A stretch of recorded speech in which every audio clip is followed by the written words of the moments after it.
Hey folks, welcome back. I'm at Main Street Bookends in Warner, and with me today is Ken Cail, voice of the Monarchs. He's here to talk about some Monarchs news, right, Ken? Well, absolutely. Yeah, I was as surprised as anybody to hear last week that they had been sold by the Los Angeles Kings to a Boston group, PPI Sports Incorporated. And we'll see how the new ownership treats the Monarchs. And I talked to President Matt Welch of the Monarchs just after the deal had been brokered and all the I's had been dotted and the T's crossed, and he said, in a word, that he was energized by the new ownership. So really, that's a good thing. Well, Anschutz Entertainment Group, which had owned the Monarchs, also owns the Los Angeles Kings. They also own a number of soccer teams around the world. They own any number of arenas and stadiums around the world as well. And you have to think, honestly, that an ECHL team playing in Manchester, New Hampshire is not really high on their list of priorities, right? In all candor. And so I think, when we had the American Hockey League team, you would see management from the LA Kings in Manchester all the time. Coaches and instructors from their staff coming to Manchester, working with the players.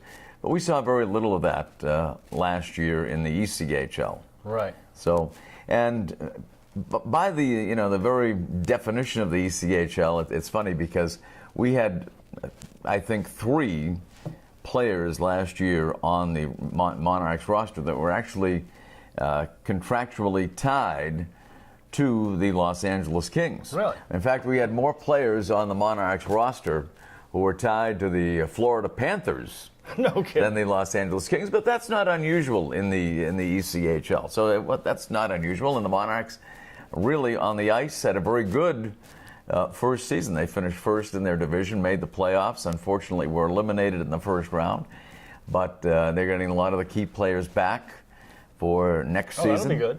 Yeah, the coaching staff, Rich Seeley, the head coach, and Jeff Giuliano, the assistant coach, will be back as well. And mostly everybody in the front office, and hopefully the broadcaster will be back as well. But you gotta be. You've done over 1,000 games with them, haven't you?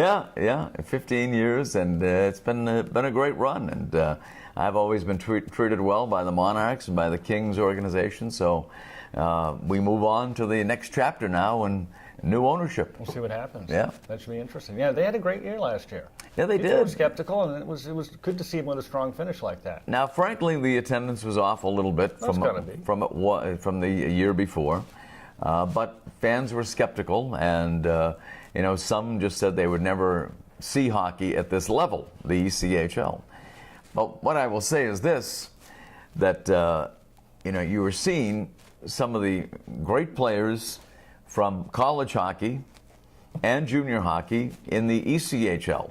And everybody raves about the level of play in, let's say, Hockey East, which is a great collegiate, hockey league. Right. With the likes of UNH and Maine and BU, BC, UConn, you name it. And it is great hockey. But you're seeing the best of the best from Hockey East in the ECHL. Yes, there's nothing wrong with that. And they're going to go places. So people demean, they demean the ECHL to a certain extent only because they haven't seen it. I would challenge anybody, quite honestly, Sean, if they saw an ECHL game and an AHL game on a video side by side, if there was no identification of the teams, I would challenge anybody to tell me the difference. Can't tell the difference. Yeah. Not really. I mean, you have to be really astute to notice any differences whatsoever. There you go, folks. Take up the dare. Take it up. Listen to Ken. Ken, thanks for coming in. My pleasure. Great having you, and that's your local view. Now back to you.